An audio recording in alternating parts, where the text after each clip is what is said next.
Hello， 大家好，我是波霸，他是波波，歡迎收看波霸的裝備袋。今天呢，我想要跟大家分享的是雲台，跟大家聊聊該怎麼選擇適合拍野生動物或是拍鳥類用的雲台。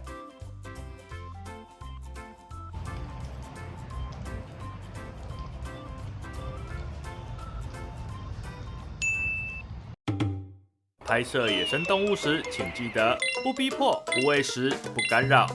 想要拍攝自然的奇蹟，請務必保持最美的距離。市面上的雲台啊，類型有非常多種，有球形雲台啊，有齒輪雲台啊，有懸臂雲台，有液壓雲台啊，甚至還有船型雲台。那我自己的話，我有球形雲台，然後懸臂雲台，然後液壓雲台有好幾顆這樣子。但我直接先講結論，如果你今天是想要用超長焦鏡頭拍鳥啊、拍動物，那適合你的雲台可能就只有兩種，一種是液壓雲台，一種是懸臂雲台。講完你就回來了。其他為什麼不適合呢？先跟大家講講最常見的球形雲台。球形雲台雖然它體積小啊，攜帶方便，然後通常你買腳架它也會附一個比較初階的款式，但是它有一個對拍動物拍鳥來說的致命缺點，就是它的重心不穩。你只要一鬆開旋鈕啊，如果你沒有扶好或者你沒拿好，你的長焦鏡頭可能會就直接得頭栽，然後輕則撞到，重則夾到手都有可能發生。你說夾到手是怎麼樣夾到手？因為你長焦鏡頭很重嘛，然後球形雲台它比較初階的款式它沒有阻尼，你那個旋鈕一掰開，它可能會突然倒下來，倒下來的話就從手夾下去。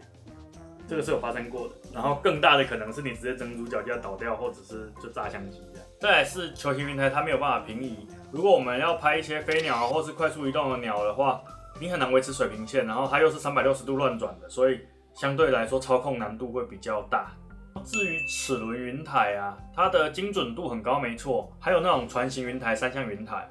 但是它操作起來比較沒有那麼靈活。像我們是這種需要拍速度的題材，它比較不適合。它適合的可能是像拍風景啊、拍建築，就是你需要非常精準的角度跟畫面穩定性這樣。因為我們主要是拍鳥、拍動物嘛，所以今天的重點啊，我們會擺在懸臂雲台跟液壓雲台。如果你今天在網絡上查，大概有90%的影片會說懸臂雲台適合拍照，然後液壓雲台適合錄影。但真的是這樣嗎？今天我就先來跟大家分享一下兩種雲台實際使用上的差別在哪裡吧。懸臂雲台啊，它長得像秋千一樣，這種雲台它是專門為了長焦大炮設計的。它是利用槓桿原理啊，讓鏡頭的重心跟雲台的轉軸重合，來達成在任意角度懸停。它調整好之後，你用起來會像沒有重力感。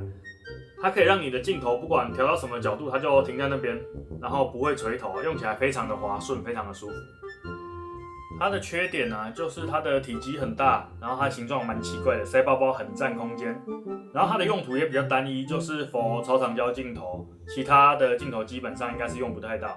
還有一個是它沒有阻尼，所以它沒有辦法做到像電影運鏡那樣子的滑順的運鏡。而液壓雲台，因為它裡面有液壓油去提供一個阻尼的感覺，所以網絡上普遍都說它是適合拍影片用的。然後大家對它的印象就是它可能比較貴，然後比較重，但是真的是這樣嗎？在影片一開始啊，我有提到我有好幾顆液壓雲台，難道是因為我都拍影片的關係嗎？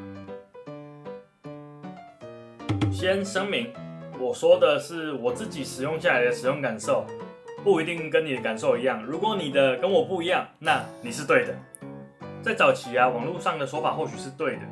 因為早期的液壓雲台一顆動輒好幾萬塊，然後而且一顆可能2-3公斤，然後懸臂雲台一顆可能就1萬出頭，或者是甚至不到1萬塊，然後重量大概在1公斤左右。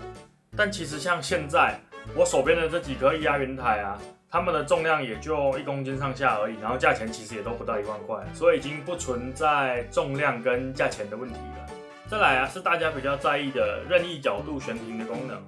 因為其實像現在比較好的液壓雲台，它都有一個叫做動態平衡的功能，這個東西它就可以做到任意角度懸停了。甚至我現在最喜歡用的這一顆啊，因為它的阻尼可以調到幾乎完全沒有，所以它的靈活度我自己用下也覺得完全不會輸懸臂雲台。而且懸臂雲台啊，其實有一個我自己覺得比較麻煩的點，就是它調頻相對比較麻煩。因為懸臂雲台它是靠物理的重心來達到無重力狀態的嘛，那你調頻只要差一點點，可能它就會垂頭或是晃來晃去，沒有辦法到你想要的一個無重力模式。或許有些人比較熟練，可以調得比較快啦，但是再快你能做到像液壓雲台那樣子，看一下就好了嘛。液壓雲台啊，其實你只要知道自己這顆鏡頭它的動態平衡需要開到幾檔，你的快裝板上去之後啊，稍微調整一下，它就可以到一個任意懸停的位置。所以其實啊，我自己現在已經幾乎找不到用懸臂雲台的場合跟理由了。我這樣講會不會被罵？這是我自己。不過液壓雲台的選擇上啊，其實也有很多坑要注意。像是我剛剛有提到的動態平衡嘛，有些液壓雲台它是沒有動態平衡的。相信我，如果是沒有動態平衡的液壓雲台，你在操作的靈活度上會差非常非常的多，因為它純粹靠阻尼來鎖緊。那個可能你在拍一些靜態的東西還 OK， 但是你在拍快速動態的題材，它真的會跟不上。像我手上的這一顆 K5S， 這顆是我買的第一顆液壓雲台。它就是沒有動態平衡的功能，只有阻尼，所以我現在已經幾乎完全沒有在用它了。如果有觀眾想要收去拍一些靜態的題材或風景的話，這顆可以私訊我 IG。我現在啊，自己真正在服役的雲台其實是這兩顆，馬小路的 MV30跟 SV35 Pro， 這兩顆都很棒啊，我覺得 CP 值都很高。雖然我自己在使用上，我比較喜歡 SV35 的手感，但是我當初先買的其實是馬小路的那個 MV30， 原因其實蠻單純的，因為上一代的 SV35 它的快充版沒有阿卡版的，它只有 Manfrotto 的。然後因為我自己在使用上，我很常會手持嘛，我個人覺得阿卡快充版的手感比較好 ，Manfrotto 的我拿久了自己的手會有一點不舒服，所以最後我先買的是 MV30。但是最近，沒錯，熱騰騰的 SV35 Pro， 它終於出阿卡版了。然後我真的太喜歡了，所以我馬上決定入手。這顆 SV35 啊，它的手感之好，它的動態平衡檔位更多，還有從0到7總共8檔，就是你可以很精細的調整到你的鏡頭適合的一個平衡點，然後再來是它的阻尼啊，它可以轉2圈，就是它可以調得更細緻啊，所以它的手感真的非常非常的好。承重就更不用說了，它這顆可以承重9公斤，應該除了拍電影或者是拍電視劇的劇組，你們應該沒有人的設備整組加下來超過9公斤吧？而且這版啊，它改了一個我超級喜歡的快裝設計，就是它只要這樣子卡上去，然後輕輕扳一下就好了，不用轉緊了。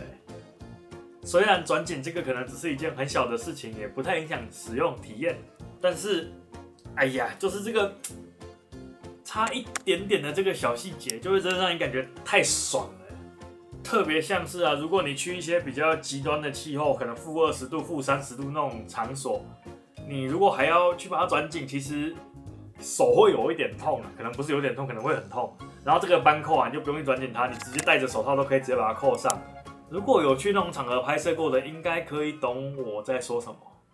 說了這麼多，最後來幫大家做個總結，到底懸臂雲台跟有壓雲台你該怎麼選呢？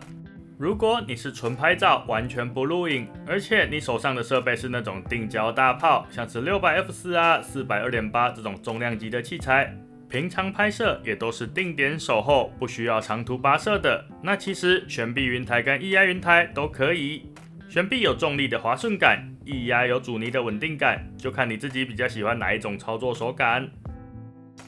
但如果你跟我一樣是攝錄雙棲，又想拍照又想錄影，或者是你喜歡輕裝上陣，需要爬山涉水，希望能一顆雲台搞定所有場景，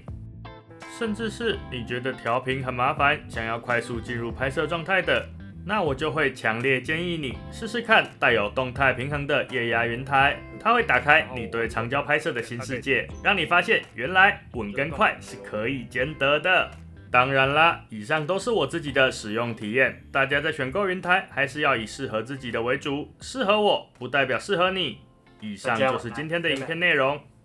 哦，對了，最後有個好消息，我新開了一個 LINE 的社群，波霸的裝備袋，裡面有最真實的器材實測、配置建議，還有我私房拍攝心得。如果你也是裝備控，或者對生態攝影有興趣，歡迎加入我的新天地，一起交流討論喲。未來如果有團購或是各種優惠資訊，我也會第一時間分享在裡面喲。連結就在資訊欄，讓我們在那裡繼續聊攝影、聊鳥鳥、聊裝備，我們社群見。